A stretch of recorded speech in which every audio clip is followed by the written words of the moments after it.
Fala aí, moçada. Bom dia para vocês. Vocês estão me escutando bem? Sim, bom dia. Vocês me escutam bem? De boa? Bom, então, moçada, é o seguinte. A gente vai começar aqui, então, esse processo que visa o final do ano, os processos seletivos que estão envolvidos, né? O material que você vai receber é um material ano, mas ao mesmo tempo a gente também vai trabalhar algumas questões que são bastante peculiares, tá? Trabalhar alguns detalhes, obviamente, é muitíssimo importante, visando, obviamente, a aprovação de vocês no final do ano, né? Ou, quem sabe, até antes, né? A gente tem alguns vestibulares aí que se antecipam, enfim, acho que a UF logo no início do segundo semestre. Então, enfim, assim nós faremos, né? Infelizmente, cara, assim, o que a gente tem, né, pensando Uberlândia, são muitos alunos com alguns vícios, assim, que são bem estúpidos, né? Porque, infelizmente, a maioria, né, dos docentes que nós temos, eu falo não só da minha área, mas de uma maneira geral, né, não são docentes tão decentes, então eles acreditam que sala de aula é piadinha, sala de aula é música, é macetinho e tal. E aí com esse processo remoto, cara, isso é ainda pior, né? Então, se a gente não levar, obviamente, o conhecimento, a sala de aula, para aquilo que de fato ela tem que ser entendida, né, o modo como de fato ela deve ser, sem dúvida nenhuma as coisas elas desandam, né? E é algo que eu particularmente assim tenho como um ethos profissional, né? Isso quer dizer um modo de ser assim. Eu sempre fui muito outsider assim, pensando a profissão, né? Eu nunca acreditei, por exemplo, que camiseta, marca pudesse pagar as minhas contas. E eu preferi fazer assim, né? Então eu prefiro ter a minha dignidade preservada do que ser uma prostituta da docência, né?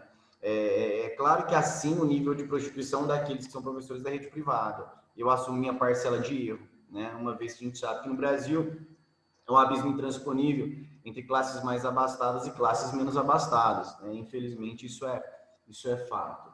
Mas de todo modo eu gostaria então, né, de deixar assim bem claro a vocês que aquilo que por mim for dito, cara, na filosofia vocês podem confiar tranquilamente, sabe? Eu tenho uma formação em filosofia nas minhas costas, sabe? E tudo aquilo que eu vou dizer, obviamente, está embasado, né, em toda a tradição ocidental da filosofia. Digo tradição ocidental porque, obviamente, a gente não trata de filosofia oriental, infelizmente. Talvez alguns traços, assim, pensamento oriental, eles podem aparecer, mas não são condições, assim, essenciais, que não dá para pensar, obviamente, filosofia ocidental sem, tá? Então a gente vai fazer isso ao longo do tempo. Claro, o modo como eu vou seguir é um modo cronológico, como deve ser. Então o meu material ele está ancorado em uma estruturação cronológica. Por qual motivo?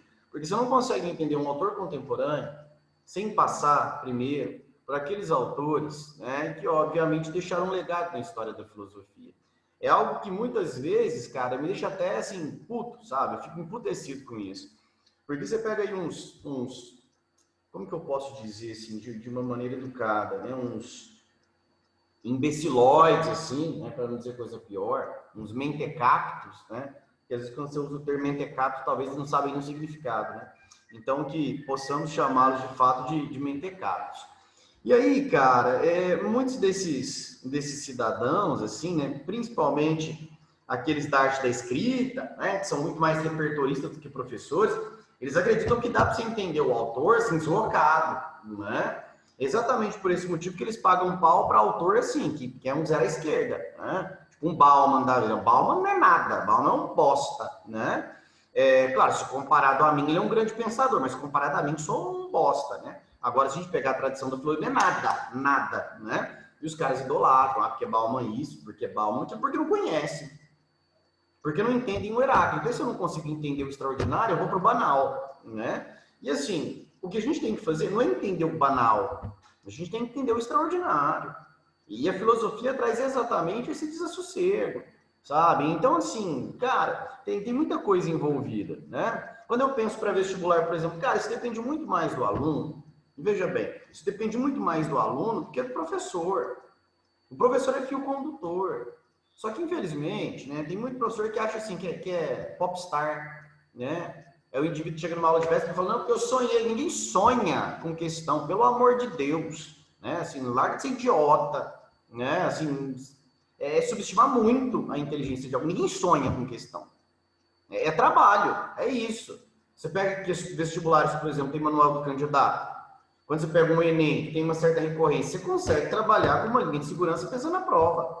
Não é sonho, é competência, né? Mas, obviamente, que muitos, para esconder, de fato, a sua mediocridade, dizem, não, porque eu sonhei. Sonhou porra nenhuma, você é um bosta, tá? Então, a gente tem que pensar exatamente desse modo. As coisas são o que são. A gente tem que operar no campo da dignidade. E não da docência indecente, como muitos, de fato, fazem por aí, tá? Porque grande parte daqueles que são docentes, que não têm sequer formação para, assim, não serve nem para esterco, ok? Então, a gente vai fazer isso assim, cara, da maneira mais pontual possível. Wesley, eu não consigo acompanhar algumas palavras. Às vezes, você vai tratar um vocabulário, que é um vocabulário um pouco dificultoso. Então, tem uma coisa chamada dicionário. Você não foi alfabetizado no português? Então, né? Tem um dicionário, né? É o mínimo que se espera. Então, você concluiu o ensino médio, aí vem uma palavra em português que você não entende. Tem um dicionário para isso. Ok? Então, a gente vai fazer isso assim, cara, da melhor maneira, trabalhar de um modo muito pontual. Mas eu tenho uma dúvida, pergunta, filho. Ah, eu não entendi novamente. Vou explicar. Eu não entendi pela 10ª vez porque sua explicação está uma bosta. Pode acontecer. Eu vou explicar até você entender. Agora sim, se você ficar com a agita, porque eu não sei se eu pergunto, porque eu tenho vergonha, porque isso, aí você tem mais é que se fuder, tá? Então assim, pergunta. Não deixa passar. Porque se a dúvida passa, ela vira dívida. E onde você vai ter que pagar essa dívida? Na prova.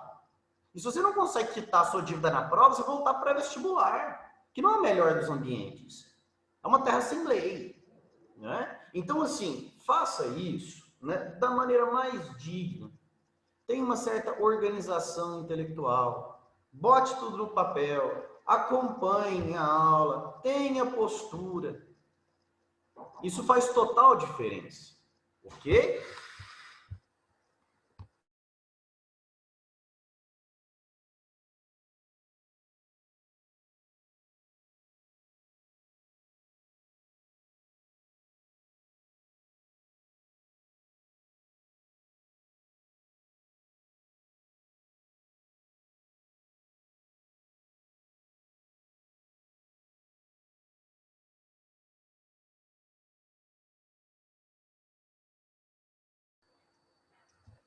Moçada, só um minutinho que eu vou tentar compartilhar essa aula no YouTube, ok? Vou ver se eu consigo aqui, um minutinho só, e aí a gente já volta, ok? Só um minuto.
Bom, moçada, então voltando, porque que tem a transmissão do YouTube, mas assim, eu não tenho conseguido fazer, não sei se é um problema no meu computador, enfim, né?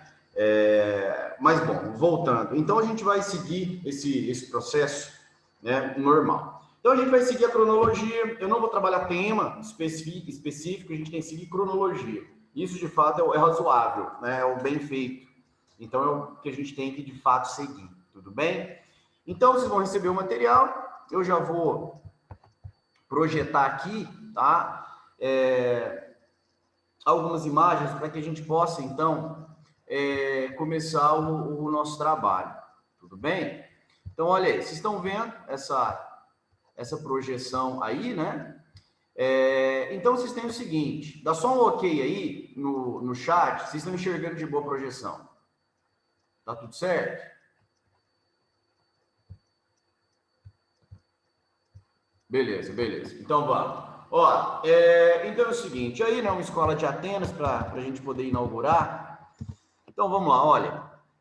A primeira coisa que a gente trabalha em filosofia, né, que a gente tem, de fato, acesso, é exatamente a esse período que ele é chamado por nós de período cosmogônico ou então homérico, né? E aí vem, obviamente, a seguinte pergunta, né? Esse período cosmogônico ou homérico, ele é importante? Bastante. Mas ele é filosófico? Não. Ora, se ele não envolve filosofia, por qual motivo eu tenho que estudá-lo? Simples. Porque quando nós usamos esse termo cosmogonia e percebemos o intelecto envolvido nesse período pré-filosófico, nós começamos a entender quais são as condições que foram negadas para o nascimento da filosofia. Tudo bem? Então percebam, a filosofia, ela surge em negação a esse período que nós entendemos como período cosmogônico. Então a filosofia não nasce do nada. A filosofia não nasce porque Deus quis. A filosofia nasce por uma ruptura social, econômica, política, estética, moral, entre outras. Então, este período a ser estudado, ele é um período que precede o nascimento da filosofia. Ok? Wesley, você manda esse material para a gente? Moçada, eu vou dizer por que não tem jeito, né? Porque isso aqui é o meu quadro. Esse aqui é o meu quadro, ok? Vocês vão receber o material. Isso aqui é como se eu estivesse anotando no quadro e vocês têm que, de fato, botar no caderno, ok? Mantenha o caderno saudável, isso faz diferença. Não é assistir a aula de maneira inerte, não. Então, ó, período cosmogônico. Cosmos, genós. Por isso, cosmogonia. Cosmo, de cosmos, é realidade. Alguns, é verdade, traduzem como mundo, como universo. A melhor tradução de cosmo é realidade. Gônico, genós.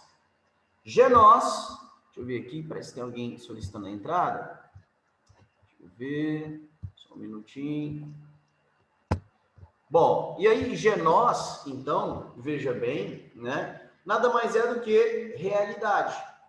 Então nós temos cosmos, genós. Então nós temos genós, origem, cosmos, realidade. Então nós temos uma origem do real. Então a necessidade nesse primeiro momento nada mais é do que fazer com que esse homem possa explicar qual é a origem da realidade, qual é a origem dos fenômenos naturais. Então esse período da cosmogonia é um período que precede o intelecto filosófico, mas mesmo assim você não pode entender esse intelecto como um intelecto pueril, como um intelecto raso, como um intelecto primitivo, porque o grau de complexidade envolvido na narrativa mítica é intensa, ela é muito rica. Então, identificar sempre o seguinte, o primeiro período a ser estudado na filosofia antiga é o período cosmogônico, que não é tradicionalmente um período filosófico, mas é um período pré-filosófico. E esse período pré-filosófico, sabemos bem, trata de um tipo de consciência que tenta explicar a realidade por intermédio da fábula, da incoerência, da fantasia, né? Então, sempre tratar o mito com muita seriedade, tá? Porque alguns veem no mito, assim, algo de galhofa, de deboche, de zombaria. Nós não devemos zombar do mito.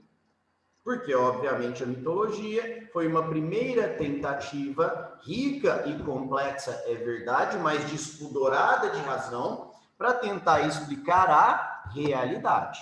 Tudo bem? Deixa eu ver se tem aqui alguma dúvida para a gente seguir adiante. Um minutinho.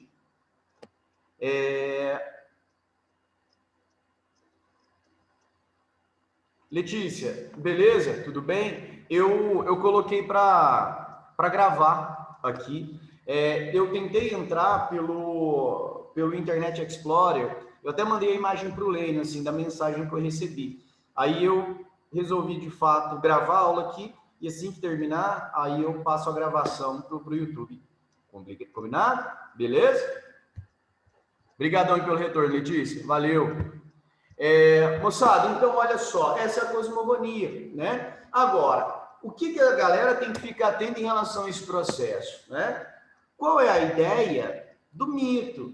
Porque o mito, moçada, antes de qualquer coisa, ele é entendido como uma narrativa. Mito é narrativa. Uma narrativa falaciosa, uma narrativa incoerente, uma narrativa que não se sustenta por meio de princípios de não contradição, de identidade e de terceiro excluído, tá bom? Então, o mito é, antes de qualquer coisa, narrativa. A gente vê aí, né, no mundo, em alguns lugares, no próprio Brasil, as pessoas usando o termo mito e associando ele a um tipo humano, né, a uma pessoa. E assim, se você chama alguém de mito, o que você diz o que nós temos ali é uma narrativa descomprometida com a verdade. Uma narrativa que entra em contradição, uma narrativa que é incoerente, uma narrativa que não pode ser levada a sério do ponto de vista da racionalidade. Então, muitas pessoas pensam assim, eu vou chamar de mito como se fosse uma coisa muito boa. Chamar de mito, moçada, é algo bem pejorativo, tá? Chamar de mito é praticamente uma ofensa. Mas, óbvio, né? Principalmente quando nós pensamos em Brasil, essa acefalia populacional, infelizmente, ainda acredita que mito pode ser dito a uma pessoa, principalmente a um político, né? Seja à esquerda ou à direita, enfim, ideologicamente nós ainda somos analfabetos políticos, né? Mas então o mito, ele é narrativa, tá? Então o mito, antes de qualquer coisa, é uma fábula, é uma fantasia, tá? Agora, o que não dá para dizer? Não dá para dizer que esse mito, ele se perdeu ao longo do tempo. Não dá para dizer que essas narrativas, por nós, elas não são utilizadas, porque ainda são. Eu costumo dizer aos meus alunos o seguinte, olha, muito do que hoje nós pensamos pedagogicamente, né, uma pedagogia não formal, uma pedagogia não nas escolas, mas uma pedagogia, veja bem, no lar, né, essa pedagogia domiciliar, ela tem muito da mitologia, muito. Eu costumo dizer, né, aos meus alunos, assim, contar a eles, quando criança, eu ouvia muito, assim, da minha mãe, olha, eu vou cortar suas asas, vou cortar suas asinhas, tô te dando asa demais, né? E, cara, assim, eu não fazia ideia do que isso queria dizer. Como assim dar asa demais, né? Como assim cortar as minhas asas e tal? E aí depois, fazendo a leitura do livro de ouro da mitologia do Thomas Bulfing, é narrado o sonho de Ícaro, né? E aí o que o sonho de Ícaro dizia, né? O sonho de Ícaro deixava expresso o seguinte, olha, nós temos acesso a essa narrativa que diz Dédalo, pai, Ícaro, filho, estão presos em um labirinto. E aí, obviamente, eles estão emputecidos, porque eles estão presos, atordoados. E aí o Dédalo, que era um homem muito engenhoso, ele vê uma porção de cera jogada num canto. Ele vê aquela porção de cera e pensa, caralho, dá para moldar essa cera no formato de asas. Então, assim eu vou fazer. Então, ele pega aquela cera e consegue moldar um par de asas. Apenas um par. É o material suficiente. Não tem mais que isso. E aí o pai resolve se sacrificar em vista da preservação da vida do filho, de Ícaro.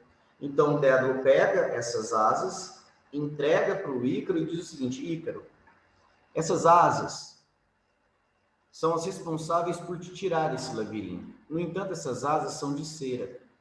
E já te alerto, Talvez você vai ficar deslumbrado demais, achar uma coisa extraordinária, toda a luminosidade do sol, mas evite chegar perto do sol, porque o sol aquecerá as suas asas, essas asas de cera vão derreter e notoriamente você vai acabar perdendo a sua vida, pode ser muito perigoso. Então, Ícaro, não chegue perto do sol. As asas são feitas para te retirar desse labirinto, e não para que você possa ficar deslumbrado com a beleza do sol, que pode custar de fato a sua vida. E o Ícaro diz, pai, beleza, assim, tá massa, não é foda-se. E aí, cara, o Ícaro consegue alçar voo, e ele fala, cara, meu sol é bonito pra cacete, né? Vou só mais um pouquinho, só mais um pouquinho, só mais um pouquinho. Só que ele chega tão perto do sol que as asas derretem, o Ícaro cai e se fode. E depois o Dédalo fica se lamentando, porque obviamente isso custou a vida do próprio filho, né? E aí eu entendo quando uma mãe diz ao filho, quando o pai diz ao filho o seguinte, olha, eu vou cortar suas asas, te dou asas demais. Porque esse foi o erro de Dédalo. Dédalo deu asa, mas ele não ensinou a voar. Dédalo não ensinou o filho, e isso fez com que a vida de Ícaro pudesse, obviamente, ser exterminada. Então, Dédalo se sente muito mal porque entregou ao filho um princípio de libertação, mas que poderia ser entendido também como uma arma. E por não ter ensinado Ícaro a voar, isso custou a vida do próprio filho. Então, quando um pai e uma mãe dizem, eu vou cortar suas asas, ele está dizendo, eu não posso te dar liberdade demais. Primeiro eu tenho que te ensinar, primeiro eu tenho que te instruir, para que depois você, obviamente, possa voar. Então, isso hoje é utilizado pedagogicamente a domicílio, digamos assim, mas que faz remissão a uma narrativa grega. Então, imagina, eu fui uma criança no século 20/21, eu fiz essa transição, né? E aqui nós estamos falando do século 12 a.C., né? Então imagina quanto tempo se passou, quanta água passou por debaixo da ponte, né? E ainda assim há uma pedagogia sustentada por esse tipo de mitologia, sempre no campo da narrativa. Mas o mito tem que ser narrado? Tem. O mito é narrado, o mito é transmissão oral. E quem transmite esse mito? O poeta. O poeta que tem uma função sacerdotal. Quando você vai para a sua igreja, para o seu templo, né, não interessa qual é a sua religião, né, mas quando você vai, você sabe que ali você tem um bispo, um padre, um pastor, um sacerdote que seja. E o poder dele não é uma transmissão escrita, o poder dele é por uma transmissão oral. Quando ele pede a palavra, ele parece ser um homem inspirado que transmite aos seus fiéis toda a inspiração por ele recebida. É a mesma coisa do poeta nessa época. O poeta, seja ele Aedo, seja ele Rapisodo, é o responsável pela transmissão do mito, né? Então, o mito, que é uma narrativa, é transmitida através do homem inspirado, que é chamado poeta. Wesley quer dizer, então, que nem todo mundo tem o mesmo acesso ao mito? Não. Quem acessa o mito é o homem inspirado, o vidente, o poeta, o mágico, o sacerdote. Como vai dizer a nós o Cornford. Ele diz exatamente isso, o mágico, o poeta, o sacerdote, o vidente. Tá? Então, quem transmite o mito é o poeta. Né? Então, nós falamos aí sobre o Édipo Rei. Outra coisa que o mito também traz, e que é bastante atemporal, a questão do tempo. A questão do tempo, né? Vocês sabem bem, Cronos, hardcore, né? Era o pai de Zeus. E ele tinha por hábito, Cronos, devorar os filhos. Aí você fala, tá, mas e daí? E daí que os filhos de Cronos sempre estavam dentro dele. Sempre dentro dele. Cronos devorava os seus filhos, o tempo devorava os seus filhos. Tá, Wesley, mas eu ainda não entendi o que isso tem a ver com o nosso contexto. Nós somos os filhos de Cronos. Alguém aqui na sala, por exemplo, consegue resistir ao tempo? Alguém aqui na sala não envelhece? Alguém aqui na sala é um Dorian Gray, como Retratos de Dorian Gray de Oscar Wilde? Não. O tempo nos conduz à decrepitude. O tempo nos mostra a geração e a corrupção. Ninguém consegue vencer o tempo. Nós estamos dentro do tempo e é por esse motivo que nós perecemos. Mas tem alguém que consegue vencer o tempo? Tem. Só que para isso, esse ser deve se encontrar fora do tempo. E quem está fora do tempo? Deus. Deus está fora. Nós, criaturas, estamos dentro. Nós somos perecíveis. Deus é eterno. Cronos. É a mesma narrativa. Wesley, e o Édipo que você colocou aí? O que ele simboliza? Bom, você vai se lembrar que na psicanálise nós temos o complexo de Édipo, de Sigmund Freud. Só que isso precede.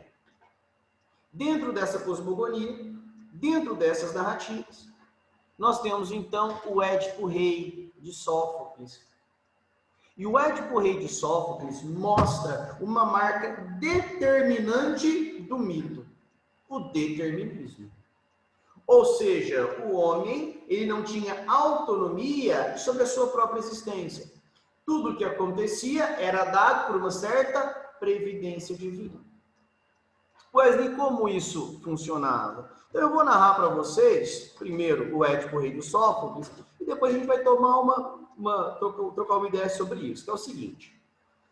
O Sófocles vai dizer, nasce na cidade de Tebas uma criança, de nome Édipo, filho de Laio, rei, e Jocasta, a rainha. Só que o Édipo, ele nasceu com um destino filho da puta. Qual que é o destino do Édipo? O Édipo vai matar o pai e vai se casar com a mãe. Sabendo disso, o que Laio e Jocasta resolvem fazer? Sumir com essa criança. Então eles entregam a criança, Édipo, para um empregado, eles dizem, ó, some com essa criança. Só que o empregado fica penalizado com a sorte daquela criança. E resolve pegar o Édipo e levar para uma família de camponeses, para que o Édipo seja, pelos camponeses criados, como se fosse filho dos mesmos. E aí o Édipo cresce, acreditando que aqueles eram os pais de sangue. Só que em determinado momento, o Édipo toma contato parcial com a sua história. O Édipo fica sabendo que ele está fadado a matar o pai e se casar com a mãe, mas não desconfia que os pais são pais adotivos. Então ele sai de casa revoltoso, dizendo, eu não quero que isso aconteça. Eu não quero matar meu pai, eu não quero me casar com minha mãe. E aí pelo caminho, o Édipo se encontra com um séquito, um grupo de homens, uma espécie de exército, proveniente de Tebas, a cidade natal que eles conhecem. O Édipo entra em rota de colisão com eles, tem ali uma desavença, mata os indivíduos, inclusive o rei da cidade de Tebas, que se encontrava naquele séquito, Laio. A primeira parte da profecia é cumprida. Édipo mata seu verdadeiro pai. E aí ele segue o caminho. E ele chega em uma cidade protegida por uma esfinge. Decifra-me, eu te devoro. Édipo consegue decifrar o enigma da esfinge, adentra na cidade de Tebas e conhece agora a viúva a rainha Jocasta, a mãe que desconhece. Os dois se apaixonam e Édipo se casa com a rainha Jocasta, completando a profecia. Ao final, quando ele toma contato com seu verdadeiro destino, como forma de punição, ele resolve furar os próprios olhos. Então, observe o seguinte. Laio e Jocasta tentaram evitar o destino do Édipo. O empregado tentou evitar o destino. Os pais adotivos tentaram evitar o destino. O Édipo tentou evitar o destino. Conseguiram? Não. Porque aquilo que é escrito pelos deuses deve acontecer independente da vontade dos homens. Aí você falou, Wesley, que viagem, cara, que brisa, né? Como que os caras acreditavam nisso? Como acreditavam nisso, brother? Como os caras ainda acreditam nisso. Às vezes você vai para a porta do campus, né? E aí o aluno sai dali e você pergunta, e aí, brother, como é que você foi na prova? Ele diz, eu não fui muito bem, não. Mas Deus sabe o que faz. Deus escreve certo por linhas tortas. Cara, é a mesma coisa. É o mesmo determinismo. É você acreditar que existe uma instituição divina, existe uma deidade que é responsável por dizer exatamente aquilo que irá acontecer em sua vida. É uma versão total ao que no século XIX para o XX nós conheceremos como existencialismo. Porque se os existencialistas pensavam que a existência precede a essência e o homem nada mais é do que aquilo que ele faz de si mesmo a partir de suas escolhas, estes deterministas, eles acreditavam que a essência precede a existência. Isso quer dizer, o homem já nasce com uma essência, uma natureza determinado a, e a sua existência está necessariamente presa a essa essência que foi definida por um Deus ou por deuses, no caso desse politeísmo, né? Então perceba o quanto nós podemos dizer que o mito ainda é presente em nossa vida. Seja por meio da noção do tempo, seja por uma questão voltada ao determinismo de uma deidade que muitos ainda acreditam, né? Então, assim, não dá para dizer que o mito ele se perdeu ao longo do tempo. Perfeito? Agora, lógico, nós precisamos destacar aqui dois poetas. Primeiro, Hesíodo, que escreve uma obra chamada Teogonia, onde ele disserta sobre as musas.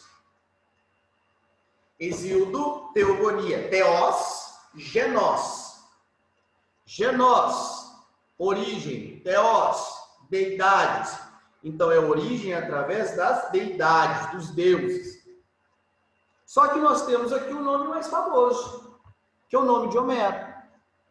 Olha, período cosmogônico ou homérico. E por qual motivo esse período carrega o nome de Homero? Porque Homero, moçada, além de ser o pai da literatura ocidental, é assim considerado por muitos, ele também é o primeiro sistematizador de uma grande paideuma ocidental. E o que é uma paideuma? É um grupo de ideias, é um conjunto de artifícios que fazem com que uma cultura ela seja identificada. Então, Homero é um precursor da paideuma ocidental, assim como um dos pais da literatura no Ocidente. Aí, claro, nós temos um problema em relação ao Homero, que é sobre a existência dele. Porque não dá para afirmar categoricamente que Homero tenha existido. Esse é um problema. Wesley, mas como assim? Não dá para afirmar que Homero talvez tenha existido? Na história da filosofia antiga, a gente tem muito desse problema. Será que esse cara existiu? Será que não existiu? Talvez o mais famoso caso seja o de Sócrates, né? Durante muito tempo, as pessoas pensavam que Sócrates talvez não tivesse existido. Que Sócrates era uma fábula, um devaneio da época, e principalmente um devaneio da cabeça de Platão. Óbvio que Sócrates existiu. Nós temos ali relatos biográficos, inclusive, de pessoas que nem tomaram contato com Platão, que narravam Sócrates naquela Atenas. Aristóteles, por exemplo, chega a Atenas 15 anos depois da morte de Sócrates. E ele disserta sobre Sócrates em tom biográfico, assim como Xenofonte, assim como Aristófanes. Então, Sócrates existiu. Tá? Agora, se o acesso que nós temos a Sócrates é fidedigno, aí é uma outra história, mas ele existiu. Agora, esse não é o caso de Homero. Alguns doxógrafos, alguns intérpretes da história da filosofia, como, por exemplo, Bertrand Russell, em A História do Pensamento Ocidental, ele vai dizer, dificilmente Homero tenha sido um homem. Porque até a escrita entre Ilíada e Odisseia é uma escrita que tem de diferença 200 anos de uma obra para outra. A não ser que Homero fosse um Matusalém, provavelmente não. Então, talvez Homero tenha sido uma escola. Talvez Homero tenha sido um grupo de estudiosos, os chamados Homéridas. E talvez os últimos, os mais famosos, acabaram por compor o chamado Homero, né? E aí no Homero nós temos então a Ilíada e também a Odisseia. Então, Ilíada, toda aquela tensão, aquela ação belicosa em Troia, e a Odisseia, que já é o regresso de Ulisses, né? Então, a Ilíada e a Odisseia, elas foram as responsáveis, e daí a importância desse Homero, elas foram as responsáveis por educar a Hélade. Mas como assim educar a Hélade? Hélade, Elas. Elas, Grécia. Então, o homem grego, nessa época, era educado por Ilíada e Odisseia. Mas todos os homens? Não. Apenas eram educados os chamados Kalos Kaiagatos. Mas como assim Kalos Kaiagatos? No grego, os homens bons e belos, os homens virtuosos, aqueles que faziam parte de uma aristocracia. Então, não era todo homem que tinha acesso ao Homero. apenas uma elite, o homem bom, o homem belo, o homem virtuoso. Beleza? E aí eu só coloquei esse detalhe do antropomorfismo por qual motivo? Porque, moçada, o antropomorfismo faz com que os homens tenham até uma proximidade maior, né, com os mitos. Por qual motivo? Simples.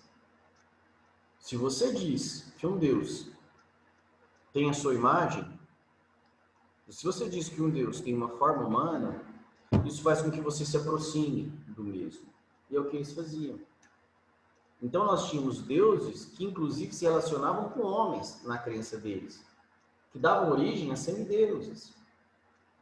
Deuses, inclusive, que eram imperfeitos em alguns níveis, que ficavam emputecidos, que tinham ira, gula, vaidade, ganância. Então, tanto vícios quanto virtudes humanas eram percebidas nessas narrativas e nesses deuses. Mas é claro, a diferença entre os deuses e os homens é que os deuses necessariamente eles eram dispostos a um poder que os homens não tinham, como Mircea Eliade vai dizer. Ok? Então, esse aí é o primeiro quadro, moçada. Tranquilo? Anotaram aí? Tudo certo? Aí nós vamos fazer, então, a transição. Nós vamos mudar e entender um pouco como nasce, então, a filosofia. Mas antes disso, vocês estão aí muito calados, eu gostaria, nesse momento, que vocês se manifestassem aí. Alguma dúvida? Vocês entenderam tudo aquilo que foi dito? Se alguém quiser abrir o áudio para perguntar, fica à vontade. E aí? Tá tranquilo. Tranquilo, tranquilo? Beleza, beleza. Ó, qualquer coisa, claro, fala assim, ó, isso eu não entendi. Dá para voltar? Isso não ficou muito bem encaixado. Beleza? Não tem problema nenhum, moçada. Não é ofensivo dizer, eu não entendi o que você explicou. É comum. Isso acontece. Tá? A gente está tratando de algo que tem uma dinâmica bastante complicada. Tá certo? Então, assim, vamos prezar sempre pela humildade. Então, ó, de boa. Beleza? Então é o seguinte, ó. A gente estava lá no período cosmogônico. Aí a gente fez agora a transição e nós vamos para o período cosmológico. Período cosmológico ou pré-socrático. Aqui, moçada, óbvio, né? A gente já percebe uma diferença. E que diferença é essa? Veja bem. Período cosmológico. Cosmos, logos. Então, antes eu tinha genós, que era a origem. Agora eu tenho logos. Logos, que é discurso racional. Um discurso estruturado pela lógica. Um discurso que preza pela coerência. Então, veja bem, período cosmológico é um período no qual a investigação acerca da realidade, a investigação acerca do cosmos é dada através da lógica, do raciocínio, da coerência. E esse período cosmológico, ele vai ser datado mais ou menos entre o século 7 e 6 a.C.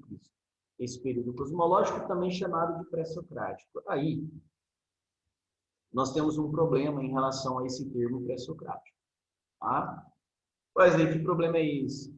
O termo pré-socrático, ele não é um termo muito velho, como as pessoas pensam. Né? Todo mundo pensa assim, depois de Sócrates, eles já chamavam esses indivíduos de pré-socráticos. Não. Esse termo pré-socrático, para vocês terem uma ideia, ele só vai aparecer no século XVIII depois de Cristo, a partir de uma obra que tem o seu título em alemão, Fragmente der Vorsokratiker, escrita por Hermann Diels. Então, esse termo pré-socrático ele só foi utilizado na transição do século XVIII para o século XIX. Antes nós não tínhamos esse termo. Ok? Então, ele é um pouco impreciso.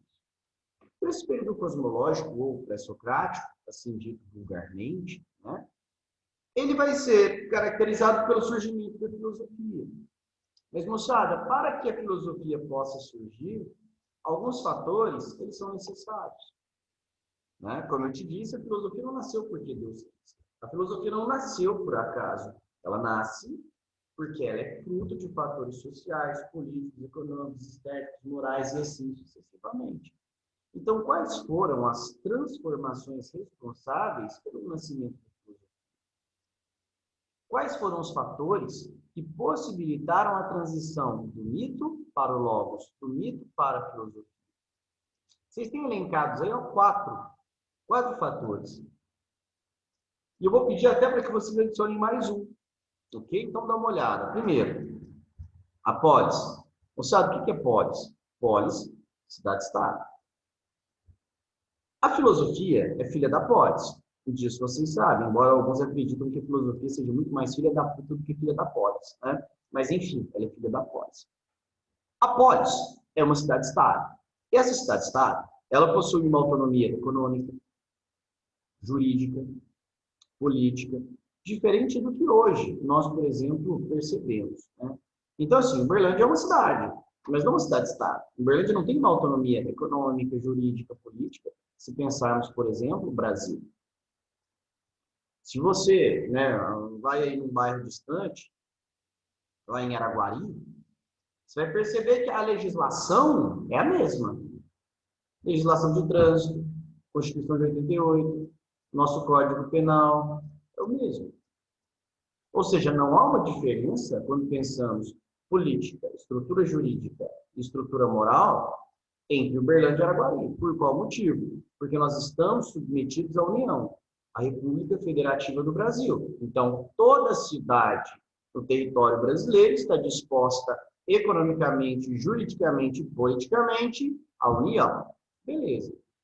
Para os caras nessa época, Grécia, foda-se, porque Grécia para eles é cultura.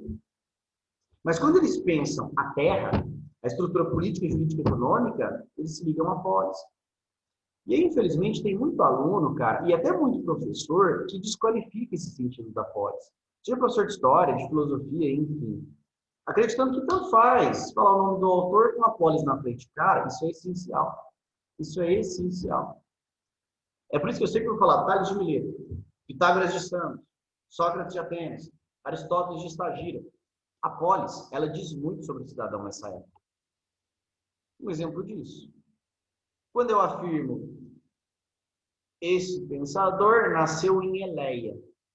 Se ele é um eleático, como Zenão e Parmênides, ele é um imobilista. Todos os eleatas eram imobilistas. Se eu falo sobre um cidadão, por exemplo, que nasceu em Mileto, Tales de Mileto, Anaxímenes de Mileto, isso quer dizer que esses homens são homens de ciência, porque Mileto teve uma proximidade muito grande com egípcios e babilônios. Babilônios que já tratavam, por exemplo, de um dia em 24, de uma circunferência em 360. Aí você entende exatamente porque Tales de Mileto é o pai da filosofia e conseguiu adivinhar, ou melhor, conseguiu propor que iria acontecer, né, um eclipse no ano de 585, um eclipse lunar, porque ele percebeu exatamente essa ciclicidade na natureza. Ou seja, Tales, nascido em Mileto, fez uso do contato que teve com babilônios e egípcios e conseguiu, de fato, se tornar o pai da filosofia por se antecipar a fenômenos naturais, percebendo a sua ciclicidade. A cidade faz toda a diferença. Havia um discurso mais belicoso, por exemplo, ao cidadão de Esparta. Um cidadão ateniense era um cidadão um pouco mais disposto ao diálogo, aquele cidadão pomposo que acreditava ser de fato o centro de todas as relações. Ou seja, a polis, ela identifica exatamente as características psíquicas, íntimas, afetivas, políticas, econômicas, ideológicas desse cidadão. Tá? Então, falar sobre a polis é muito importante. Beleza, ué. Agora, fora essa frescura, por qual motivo a polis é um fator de transição do mito para o logos? Simples. A polis, pergunto, é criada por Deus ou ela é criada pelos homens? A polis é criada pelos homens. Se os homens criam a polis, quem são os responsáveis pela explicação da polis? Os próprios homens. Então, perceba, é a primeira comunidade humana, politeia, polis, cidade-estado, que exige ordem jurídica, econômica e política, e que o homem deve explicar por ele mesmo, porque os homens, não, Deus, perdão, não conseguem explicar a polis. Então, a polis é um grande fator. A filosofia é filha da cidade, é filha da polis. Perfeito? Das navegações, uma autonomia sobre o espaço. O homem percebe que navegar já não é algo tão misterioso. E por meio de algumas ferramentas, ele pode dominar aquilo que até então parecia ser muito obscuro e distante. Na série Vikings, por exemplo, né, quando Ragnar Lothbrok começa a navegar, ele começa até a ter sua crença né, nas deidades nórdicas, abalado. Por qual motivo? Porque ele percebe que ele, Wagner Lothbrok, homem, pode, de fato, navegar sem nenhum tipo de problema. Que essas intempéries vão acontecer, mas ele também pode contornar essas intempéries. Né? Além disso, o calendário, que é a autonomia em relação ao tempo. Moçada, na época, os caras queriam explicar estações do ano, eles davam uma volta desgraçada. Aí eles afirmavam que Zeus teve uma filha com Deméter, chamada Perséfone. Perséfone era extremamente bonita. Aí um dia, passeando, o Hades estava ligado nela, foi lá, pegou e aprisionou a Perséfone. Ninguém sabia onde estava Perséfone e a mãe Deméter começou a ficar triste. Só que Deméter é o que os romanos chamam de Ceres. Ou seja, é a responsável por toda a manifestação da natureza. A natureza e sua riqueza e produção. Ceres, cereália depois, né? Então, Deméter está exatamente nessa linha. E aí, como Deméter começou a ficar triste, a definhar, houve um recrudescimento da natureza. Então, nós estávamos num momento de frio, em um momento de seca, escassez.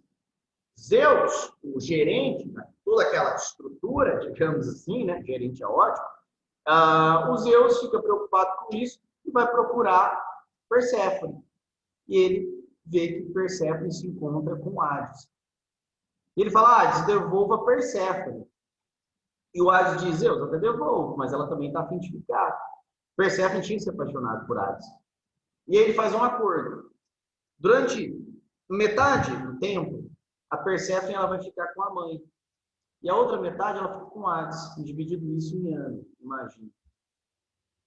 E aí o que acontece? Quando Perséfone se encontra com a mãe, Deméter fica muito feliz. O que acontece com a natureza? A natureza começa a produzir freneticamente. Você percebe o sol, não mais o frio, não mais a solidão dos homens. Então nós temos o verão e a primavera. Agora, quando ela, Deméter, está sem a filha Perséfone, porque Perséfone se encontra com Zeus, ela fica triste. O que era abundância se torna escassez, o que era calor se torna frio. Então nós temos o outono e o inverno. Então eles explicavam desse modo as estações do ano. Agora imagina com a instrumentalização do conhecimento, as coisas mudam de figura. Vejam, por exemplo, o Tales de Mileto, como eu disse a vocês, em 585 ele consegue prever um eclipse com exatidão. Ou seja, a natureza, ela pode ser identificada pelos homens. Nós podemos marcar espaços de tempo a partir não da vontade dos deuses, mas sim de uma simplicidade da própria natureza. Essa é a importância do calendário. A moeda atrelada ao comércio. É uma instrumentalização matemática. É a capacidade de troca, é a capacidade de perceber o valor em algo. E aí um fator que não coloquei, mas se vocês quiserem podem adicionar, esse fator é a escrita silábica, porque a escrita vai documentar. Vai documentar as leis, vai documentar uma ciência. Então a escrita silábica também colabora muito em transformação do mito para o logos. Tudo bem? Bom, então nós agora percebemos como nasceu a filosofia a partir desses fatores. Polis, navegações, calendário e moeda. Beleza. Só que a filosofia aqui, moçada, ela nasce de um modo, assim, muito diferente. Porque hoje, né, assim, tem um monte de babaca, com respeito aos babacas, né, mas tem um monte de imbecil, diz, né, porque filosofia é ciência humana. Filosofia não é ciência humana, por excelência. Nunca foi, né? Eu acho debochado, cara, eu acho muito engraçado, assim, quando o professor de matemática dá uma tirada de onda na filosofia. O professor de física fala da filosofia. De química fala, não, porque eu sou das exatas. Beleza, filho. Tira a filosofia da sua história e vê o que sobra. Não sobra porra nenhuma. Só que sim, né? Se colaborar, se pedir. Né? Bom senso, quem faz conta, né? É demais. Né? Se pedir bom senso de pessoas que têm dificuldade em fazer conta, principalmente, né? Que convenhamos, moça. Fazer conta é fácil. É simples. Você tem ali regras, leis, ordens, aplica, beleza. Faz isso com a filosofia. Tenta botar regra, norma, lei. Quem me dera ter um resultado da minha disposição. Quem me dera afirmar algo e aquele algo não poder ser diferente. Na filosofia isso não acontece. Então depois faz o teste. Espera o seu professor de exatas, fazer aquela puta conta.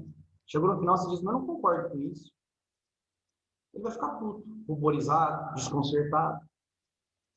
Espero te falar sobre Heráclito. Você falou, mas eu não concordo com isso. Então vamos entender Parmênides. Eu não concordo com isso. Então vamos entender Aristóteles. 10 antíteses simples. Essa é a diferença. Então, para os não entendidos de plantão, filosofia não surge como como ciência humana. Não. É uma ciência da natureza. Wesley quer dizer, então, que os primeiros filósofos, eles estudavam a física? Exato. E quem são aqueles que estudam a física? Os físicos, os naturalistas, os fisiologistas, os cosmologistas ou filósofos da natureza. A filosofia primeira não é praticada por filósofos, como nós entendemos hoje, mas sim por físicos. Ela era uma ciência da natureza. Porque esses homens perceberam o seguinte, se eu conseguir diagnosticar, olha só, se eu conseguir diagnosticar os elementos da natureza, eu consigo identificar os elementos válidos para o homem. Por qual motivo? Porque o homem é um microcosmo dentro de um macrocosmo. As leis da natureza se impõem ao homem, porque o homem é simplesmente um elemento da natureza. Então, eu não vou entender a parte, eu tenho que entender o todo. Então, por isso, eles buscavam esse estudo da natureza. Então, olha só, a primeira filosofia era um estudo da natureza, era um estudo da física. Tudo bem? Bom, moçada, continuando. Desses autores, nós temos o pai. É claro que, assim, dizer, porque Tales é o pai da filosofia, é meio forçoso, né? Tem aluno que me pergunta, mas Tales foi o primeiro a pensar animal? Não, óbvio que não. Tales foi o primeiro a pensar no século VI a.C.? Não foi. Não foi. Os homens pensavam antes disso. Só que o Tales foi o primeiro a instrumentalizar. O Tales foi um dos precursores a se antecipar à natureza. E aí nós temos um fato histórico que, obviamente, corrobora com isso, o eclipse. Mas, além disso, ele conseguiu prever uma safra de azeitona muito rica. Ele foi um dos homens a mensurar, né, obviamente, a dimensão de uma pirâmide por meio de sua sombra. Então, assim, ele era um homem de ciência, um dos precursores. Então, Tales de Mileto é celebrado por uns como o pai da filosofia. E o Tales tem uma citação muito interessante, que é a seguinte, diz ele, tudo é um. Tudo é um. Mas o que quer dizer tudo é um? Quer dizer que tudo é um. Não, é sério, o que quer dizer que tudo é um? Quer dizer que tudo é um. É claro, é evidente. Quer dizer que a multiplicidade emana da unidade. Quer dizer que tem um elemento ou um a partir do qual tudo é criado no universo. Tudo é um. Né? E é exatamente isso que vai inaugurar na história do pensamento filosófico o que nós chamamos de arqué.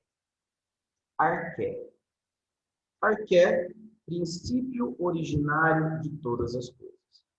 Um princípio a partir do qual todas as coisas elas são criadas. Mas essa arqué ficou presa na antiguidade? Não, não. Se você pegar, por exemplo, filósofos medievais como Basílio Magno, ou até mesmo cristãos, hoje, eles acreditam em Deus como arqué. Deus é princípio de todas as coisas, arqué é uma coisa. Mas e a comunidade científica? Então, em 2012/13, a comunidade científica celebrou, e rendeu até Nobel, a chamada vulgarmente bóson de Higgs ou partícula de Deus. Por meio de um coletor de hadrons entre a França e a Suíça, perceberam existir uma partícula e perceberam que a partir dessa partícula nós temos a criação de todas as coisas do mundo, uma partícula originária. Foi até depois questão da Unesp em 2020. A Unesp trouxe isso, falando dessa bóson de Higgs, em alusão ao Peter Higgs, e a arqué dos gregos. É a mesma suposição, o princípio a partir do qual todas as coisas foram desenvolvidas no mundo. A diferença é o seguinte, hoje os caras têm toda a ferramenta do mundo. Esse cidadão na antiguidade só tinha força de vontade e inteligência. E aí os filhos da puta, quando foram receber o Nobel, sequer fizeram alusão a esses autores. Obviamente, de uma covardia e falta de inteligência gigantesca. Né? Os caras acham que tem lá uma maquinazinha, chega a determinada conclusão, e aí querem pagar de gênio. Gênio é aquele que consegue tirar do nada e, obviamente, colocar a humanidade no outro patamar. Beleza? Mas tudo bem, são homens esforçadinhos. A gente tem que reconhecer o esforço das pessoas, sem dúvida nenhuma. Né? Bom, E aí, além do Tales, com esse princípio da arqué, que para ele era água, então tudo era água. Aí você fala, tá, mas como ele chegou à conclusão de que tudo é água? Um dia, ele estava ali caminhando, por Mileto, como quem não quer nada, aí ele tropeçou. Aí ele tropeça e dá de cara com uma poça d'água. Tempos anteriores, minutos até, uma chuva tinha caído. Ele dá com a cara na poça d'água. Levanta, limpa o seu rosto e ele percebe que aquela água no chão, aquela água na terra, ela é proveniente do céu. Entre o céu e a terra, água. E ele começa a observar todos os seres que têm vida. Ele percebe que todo ser que tem vida tem água. E quando esse ser perde a vida, a primeira coisa é perder a água. Então ele percebe que a água é o princípio originário de todo e qualquer ser vivente. Aquela que está entre o céu e a terra. Aquela que é perdida quando os seres tendem à natificação. Esse é o Tales de Mileto. Mas em Pitágoras. Cara, Pitágoras é muito foda, né? As pessoas eles acham que Galileu foi extraordinário. Realmente foi, né? Mas quando Galileu faz uma mudança de uma física qualitativa para uma física quantitativa mensurada pelos números, ele faz um resgate pitagórico. É isso. O Pitágoras acreditava que a realidade ela era configurada por meio dos números. A realidade era configurada por meio de um aspecto quantitativo, mensurável. Tanto que a arqué para ele eram os números. Então, os números eram a arqué, o princípio originário de todas as coisas. Né? Tanto que Platão, depois pitagórico que era, né, um grande entusiasta de Pitágoras, ele vai colocar na entrada da academia: não entre aqui que não souber matemática. E as pessoas pensando que matemática e filosofia não tem nada a ver. Né? Ignorância. Né? Se ignorância vendesse no supermercado, enfim. E aí, moçada, o Pitágoras foi cidadão. Mas tem ainda uma outra colaboração de Pitágoras. Pitágoras, veja bem, Pitágoras foi o grande responsável pelo termo filosofia, pelo termo filósofo. Então, filosofia vem de Pitágoras, assim como o termo filósofo. Mas o que é filosofia? Eu li na obra da Marilena Chauí que filosofia era amor à sabedoria. É bonitinho lá, você fica até emocionado com essa bosta, né? Mas não é bem assim, amor à sabedoria. Essa coisa banho-maria, não. Filosofia é uma puta atração pelo conhecimento. É um desejo de ordem irresistível. Porque filia, filém, o filo, é uma atração irresistível, quase patológica. Você pega ali o potinho de algodão hidrófilo, quer dizer, o algodão não resiste mais nem fudendo na água.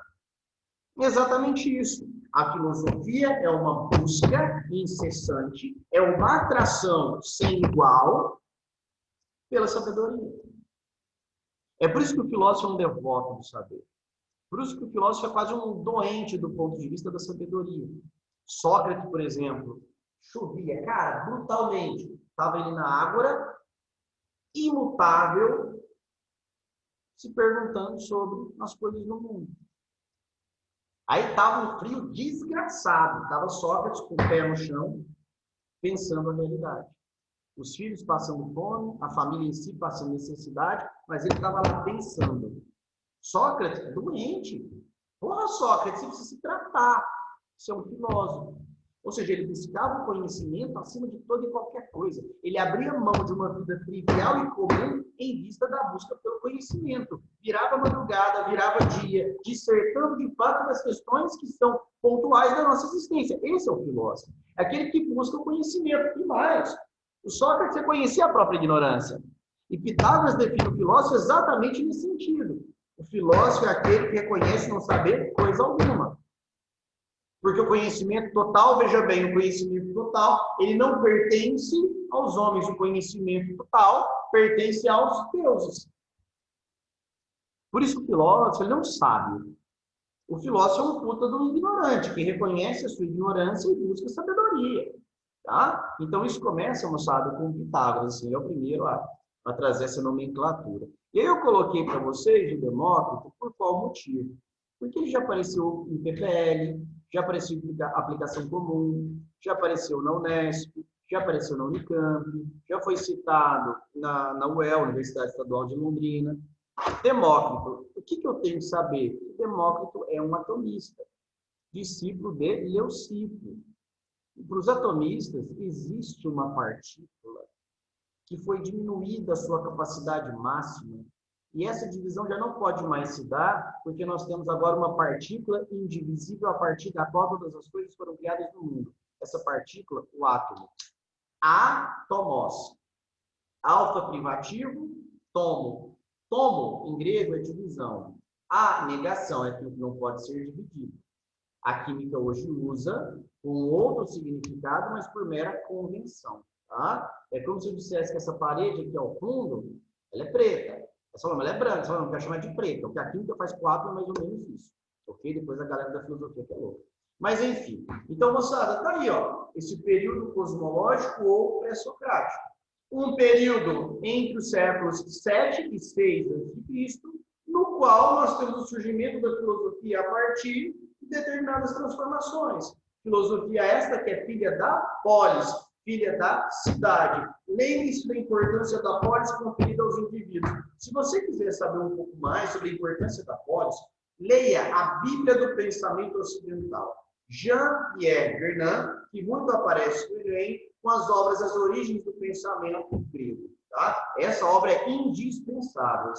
Todo professor de História e Filosofia deveria ler, e todo aluno que quer se entender enquanto um ser ocidental também. Né? Mas eu boto fé que muito professor nem sabe quem é Jean-Pierre Vernant. Bom, além disso, moçada, temos também as navegações, o calendário, a moeda e a escrita. Filosofia, que é muito diferente daquilo que os ignorantes dizem, não é uma ciência humana por excelência.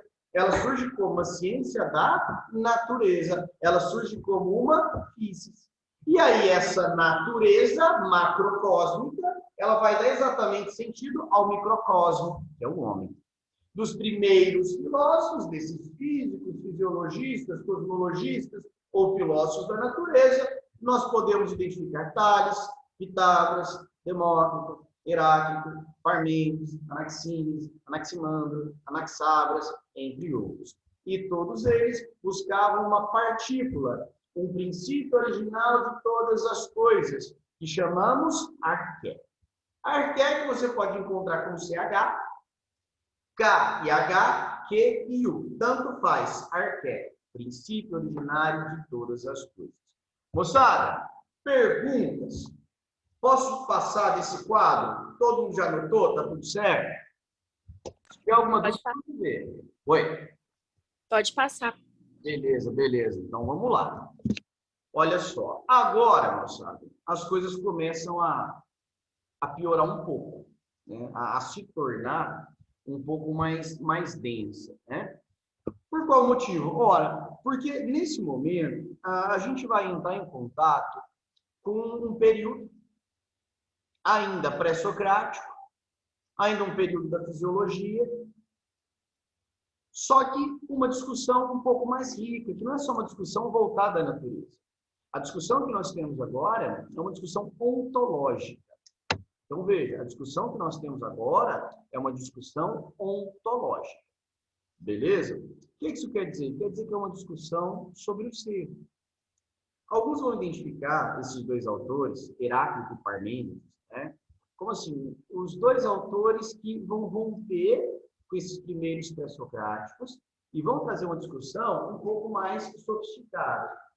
Ué, isso é verdade? É. A gente pode sim considerar como verdade. A discussão que nós temos, veja bem, a discussão que nós temos em Heráclito e Parmênides, ela é mais sofisticada do que a discussão de Tales, Pitágoras, enfim. Por qual motivo? Porque tanto Heráclito quanto Parmênides, eles querem discutir sobre o ser, sobre o ente. Por isso, o estudo ontológico. Ontos é um estudo do ser. Aí alguém pergunta assim, mas, cara, esse ser é tipo o ser humano? Cara, não é tipo o ser humano. Pelo contrário. É um ser essencial das coisas. Né? Então, veja, todos nós, muito provavelmente, estamos sentados em cadeiras diferentes. Só que tem algo que faz dessas cadeiras exatamente o que elas são. Concorda que tem tipo uma ideia de cadeira que torna exatamente aquilo que a cadeira é? Isso é o ser. é uma espécie de substrato, é uma espécie de substância, uma espécie de ideia geral. E a discussão que Heráclito e Parmênides fazem acerca disso é: esse ser, ele muda, esse ser é disposto à transformação do real quanto a rei, como vai dizer Heráclito, ou esse ser permanece exatamente o que é, como vai dizer Parmênides? Esse ser é imutável, como vai apontar Parmênides. Então, a discussão ela é exatamente essa. Cara, e aí? O que acontece com o ser? Ele permanece o mesmo ou ele se torna um outro? O ser tanto pode ser quanto não ser ou ser apenas é? Né? Então, é a discussão que nós começaremos a ter a partir desse momento. Tá? Então, só para constar, nós ainda estamos no que é chamado período pré-socrático cosmológico, só que a discussão que nós temos agora, notoriamente, é uma discussão um pouco mais rica, ok? É uma discussão um pouco mais própria. E aí, moçada, o que eu quero só fazer com vocês antes aqui, né, é alguns exercícios, né? Espero que vocês estejam dispostos a isso. Espera aí, deixa eu só abrir aqui.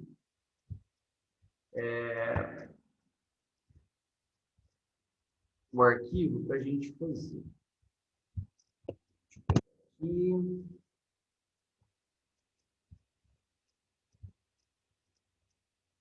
minutinho.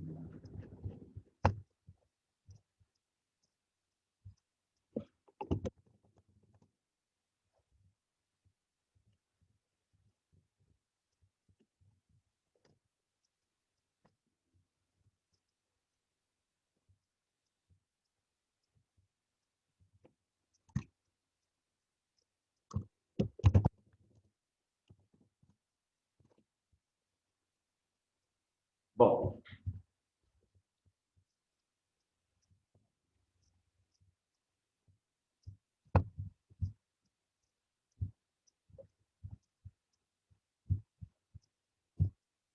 então isso aí, ó, é parte do material de vocês, mas o que nos interessa aqui, na verdade, são os exercícios, ok? Deixa eu aumentar aqui, só para que vocês possam enxergar melhor, né? Então, dá uma olhada, olha só. Aqui, só para que a gente possa botar em prática aquilo que, de fato, por nós foi comentado. Então, olha só, veja. Nós temos aí um texto, né, do Cornford, antes e depois de Sócrates. O texto diz o seguinte, veja. Assim, a magia e a mitologia ocupam a imensa região exterior do desconhecido, englobando o pequeno campo do conhecimento concreto comum. O sobrenatural está em todas as partes, dentro ou além do natural. E o conhecimento sobrenatural que o homem acredita possuir, não sendo da experiência direta comum, parece ser um conhecimento de ordem diferente e superior. É uma revelação acessível apenas ao homem inspirado, ou como diziam os gregos, o divino.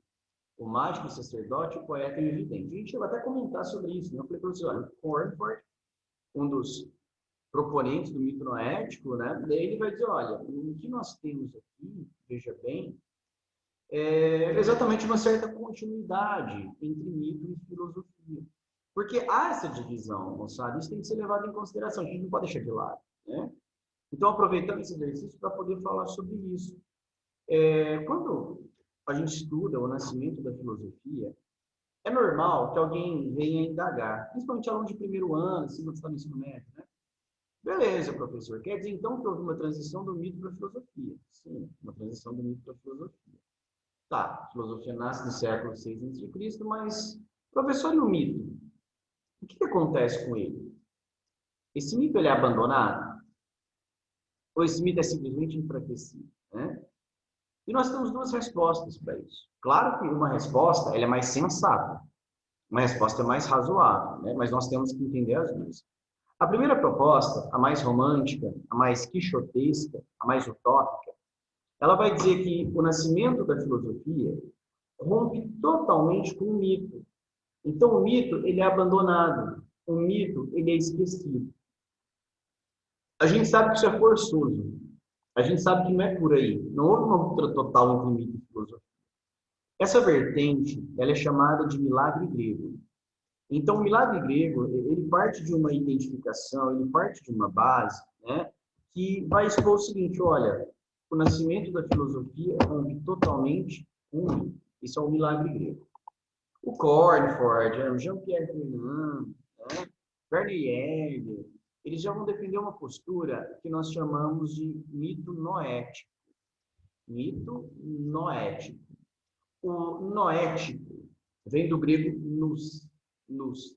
Nous é pensamento, mente. O que então o mito noético quer nos dizer? Quer dizer que o mito ele foi enfraquecido com o nascimento da filosofia, mas ele permanece no intelecto, na mente, na inteligência dos homens. Então, o mito noético ele é um pouco mais prudente. Ele vai dizer, ó, há uma certa continuidade entre mito e filosofia. Isso quer dizer, o nascimento da filosofia não rompe totalmente com o mito. O que nós temos é uma certa continuidade. Beleza? Então, não se esqueça disso, por favor. Então, falando da transição do mito para a filosofia, nós temos duas posturas. A postura do milagre grego e a postura do mito noético. O milagre grego é uma ruptura total entre mito e filosofia, e o mito noético já é uma ruptura parcial, ou seja, uma certa continuidade. Bom, e aí nós fizemos a leitura, então, do texto. O texto vai dizer, olha, a magia e a mitologia ocupam a imensa região exterior do desconhecido, englobando um pequeno campo do conhecimento concreto comum. O que é o conhecimento concreto comum? É o conhecimento por meio de nossas afecções sensíveis. É o conhecimento da materialidade. Isso quer dizer, o mito, ele não fica só no sobrenatural, ele também se relaciona com o natural. Ele não está só no campo da metafísica, mas também com o campo da física. O sobrenatural está em todas as partes, dentro ou além do natural. Para aqueles que creem em Deus, Deus interfere no mundo natural? Interfere, é a mesma coisa. E o conhecimento do sobrenatural que o homem acredita possuir, não sendo da experiência direta, ou seja, por meio dos nossos sentidos, parece ser de uma ordem diferente superior. Então, o conhecimento do sobrenatural é visto como superior. E essa revelação do mito, como eu comentei com vocês, ela não é acessível a todos os homens, mas só aos homens inspirados. No caso, os poetas, os sacerdotes. De boa interpretação do texto, né? Então, olha só, a partir do texto acima, é correto afirmar que, letra A, o campo do conhecimento mítico limita-se ao que se manifesta no campo concreto comum. A letra A é falsa. Olha aí, ao iniciozinho da questão. Assim, a magia e a mitologia ocupam a imensa região exterior do desconhecido, englobando o pequeno campo do conhecimento concreto comum. Beleza, então A é falsa. B, a magia e a mitologia não se confundem com o campo concreto comum. É falso. A magia e a mitologia se confundem com o campo natural, com o campo concreto comum? Sem dúvida nenhuma. Né? Então, olha aí, o sobrenatural está em todas as partes, dentro ou além do natural. Perfeito, B está errado. Letra C. O conhecimento no mito, por ser uma revelação, é acessível igualmente a todos os homens. Olha o que diz lá o finalzinho. É uma revelação acessível apenas ao homem inspirado, ao poeta. Assim é falso. Tudo no texto. Cara, que de boa. Questão da 1. D. O mito não consegue diferenciar. O mito não distingue o plano natural do sobrenatural. Sendo o conhecimento do sobrenatural superior. Perfeito. Olha aí o que diz o texto. E o conhecimento do sobrenatural que o homem acredita possuir, não sendo da experiência direta comum, parece ser um conhecimento de ordem diferente e superior. Letra D é a correta. Ó, tá tudo no texto, assim, bem sossegado, né? Bom, passando disso, agora vamos aí a uma outra questão, que é a questão de número 10. Moçada, a questão de número 10 está aí, então, exposta, né? Não tem lá muito segredo, é uma questão razoavelmente tranquila. E eu gostaria que vocês, nesse momento, fizessem a questão 10.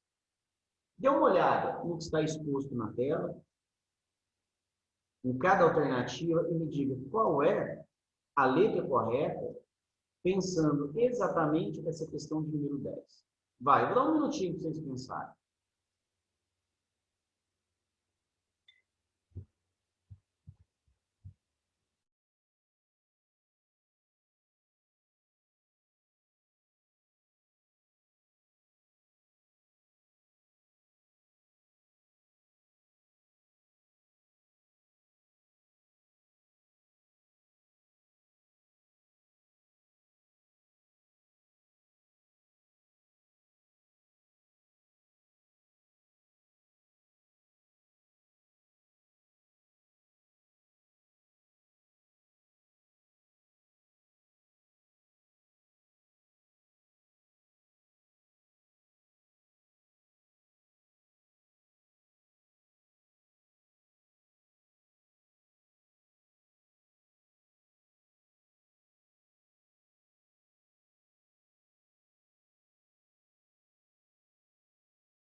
E aí, moçada?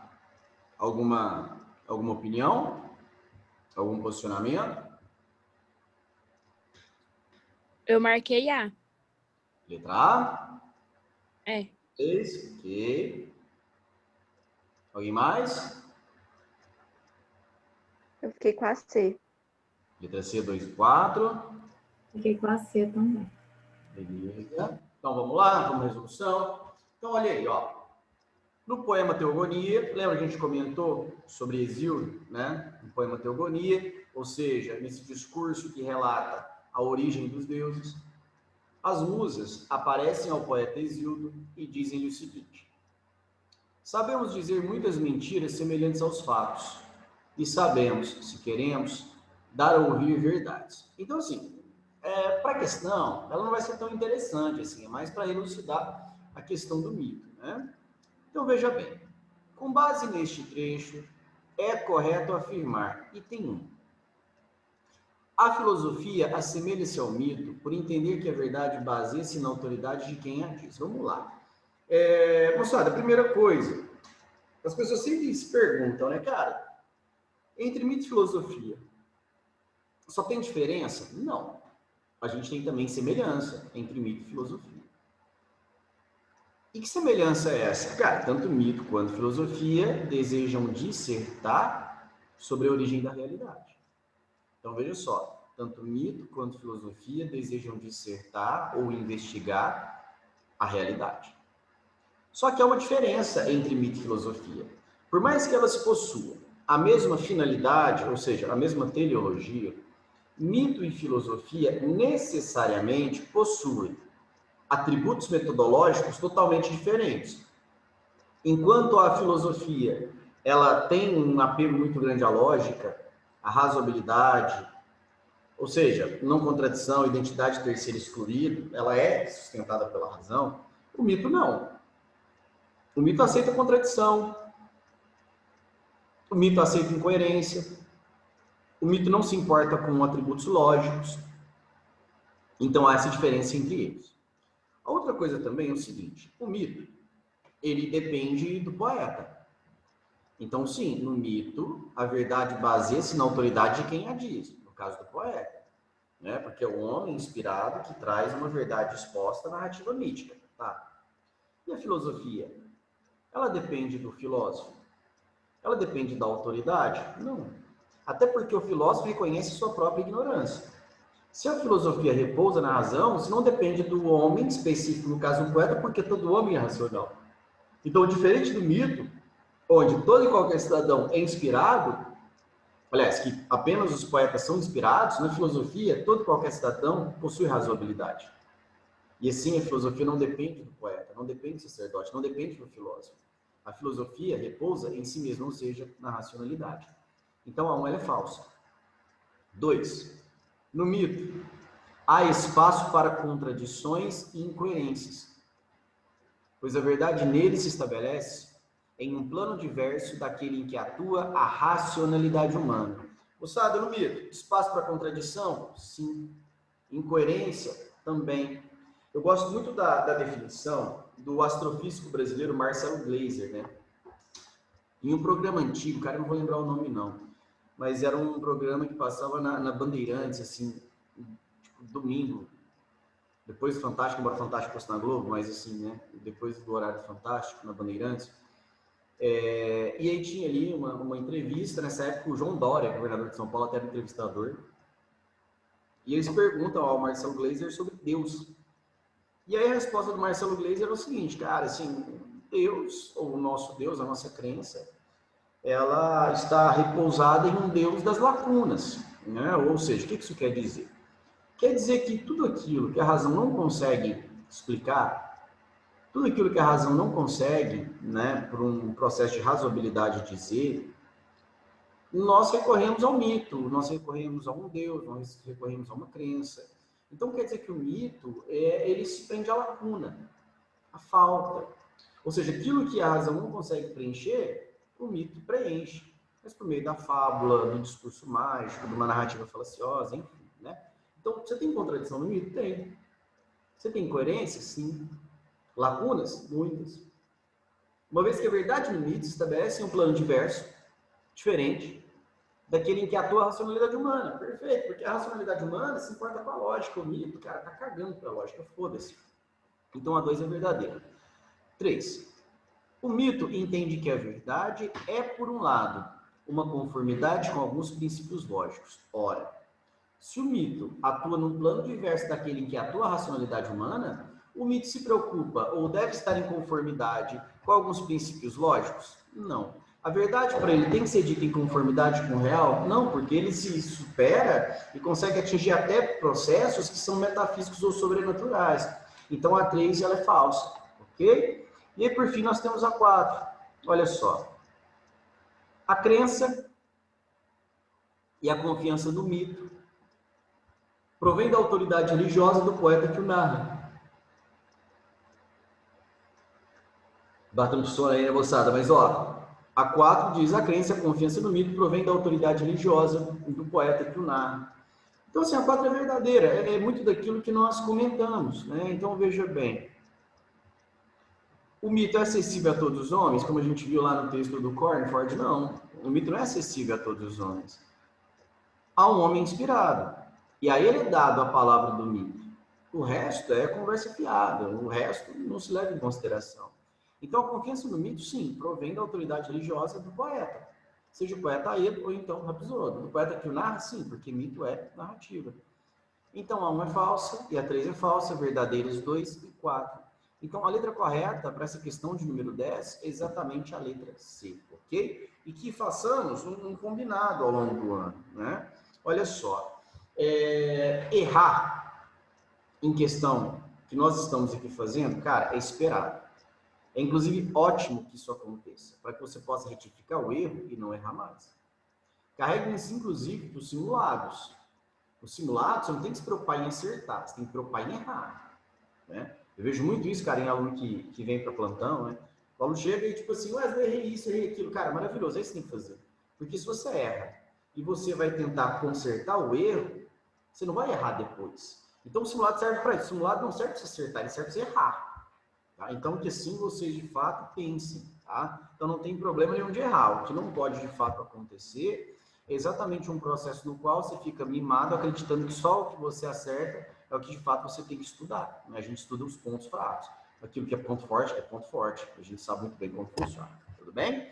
Então, moçada, fizemos aí, ó, 2 exercícios, né, sobre aquilo que nós trabalhamos para a aula de hoje, né? Se alguém tiver alguma dúvida, claro, depois vocês podem sim entrar em contato comigo via rede social, via WhatsApp, enfim, para tirar essas dúvidas, tá? Não deixa nada pendente e estou, obviamente, à disposição. Então, só fazendo uma breve reminiscência, né, uma breve lembrança sobre o que hoje nós trabalhamos, nós finalizamos 2 processos. Nós finalizamos primeiro o processo voltado à cosmogonia, narrando exatamente toda a força que o mito tem. Isso quer dizer o quanto aquela narrativa ela fazia com que os indivíduos orientassem as suas vidas por meio delas, né? E aí percebemos a importância dos poetas. E aí citamos principalmente Homero e Hesíodo, Homero com Ilíada e Odisseia e Hesíodo com a Teogonia. Deixamos claro a atemporalidade do mito, né, a partir do sonho de Ícaro, bem como o determinismo presente no mito, como falamos sobre o Édipo Rei de Sófocles. Esse mito ele começa a sofrer um processo de enfraquecimento por meio de fatores de transição, que são os fatores de transição do mito para o logos. Esses fatores de transição nós destacamos a polis, as navegações, o calendário, o comércio e também podemos citar a escrita silábica.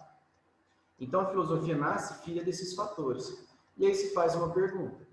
Quando nasce a filosofia, o que acontece com o mito? Ora, o mito ele é enfraquecido. Dizem os defensores do mito noético. E outros vão dizer que o mito é completamente abandonado, os defensores do milagre grego. São as 2 propostas que vão narrar a transição do mito para a filosofia. E aí nasce, então, a filosofia como uma ciência da natureza, entre os séculos 7 e 6 a.C., na cultura grega. Essa filosofia nasce, então, como características cosmológicas e pré-socráticas. E o termo pré-socrático, você sabe que é impreciso. E qual é o primeiro objeto de estudo dessa filosofia? A natureza. Por isso ela é uma physis. E por isso que esses primeiros autores são físicos. Esses primeiros autores nós poderíamos destacar Tales de Mileto como pai, Pitágoras de Samos como criador do termo filosofia. E esses filósofos pré-socráticos, eles também têm uma busca por uma arqué, por um princípio originário de todas as coisas, sejam princípios físicos ou metafísicos, sejam os números, como para Pitágoras, ou seja, a água, como, por exemplo, para Tales de Mileto. E aí nós, então, finalizamos esse processo. Não o processo do período cosmológico pré-socrático, mas finalizamos o processo desses primeiros pré-socráticos que têm como busca o entendimento da natureza. O que nós faremos a partir da nossa próxima aula? Nós adentraremos em uma discussão um pouco mais sofisticada sobre esses pré-socráticos. E que discussão mais sofisticada é essa? É uma discussão sobre o problema ontológico, ou seja, uma discussão sobre o ser. Discussão essa que vai ser orientada e centrada principalmente nas filosofias de Heráclito de Éfeso e de Parmênides de Eleia. Uma discussão voltada exclusivamente ao mobilismo e o imobilismo. E muito diferente do que pensam as pessoas, esses dois autores, eles possuem um nível de sofisticação muito grande. Claro que os dois grandes queridinhos da história do pensamento filosófico são Platão e Aristóteles. Né? Aqui ao fundo, não sei se dá para vocês verem, mas está aqui, né? Nós temos a Escola de Atenas, que vai centralizar exatamente essa discussão. Platão e Aristóteles são os dois maiores. Né?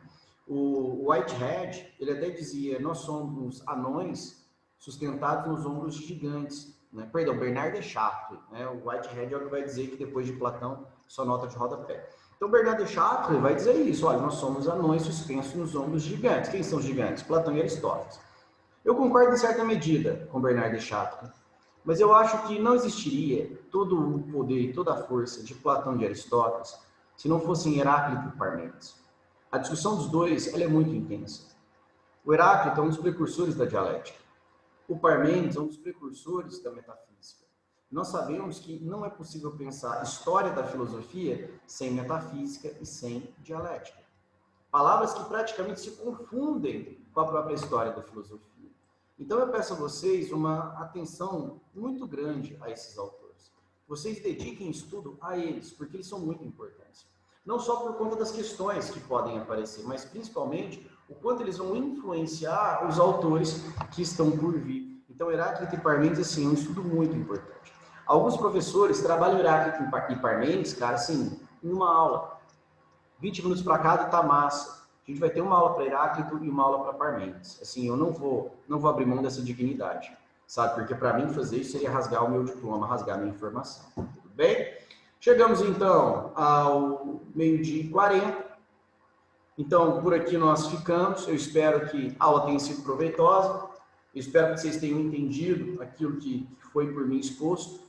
E aí nós nos encontramos daqui 15 dias. Uma vez vai ser intercalado, né? Não uma aula por semana. O que nós faremos durante 15 dias a gente vai intercalando. Então 2 aulas hoje de filosofia, semana que vem 2 de sociologia e assim a gente vai trocando uma ideia. Então daqui 15 dias a gente se encontra novamente, ok? Então muitíssimo obrigado pela atenção, um abraço para vocês e até a próxima, moçada. Valeu demais, tchau, tchau.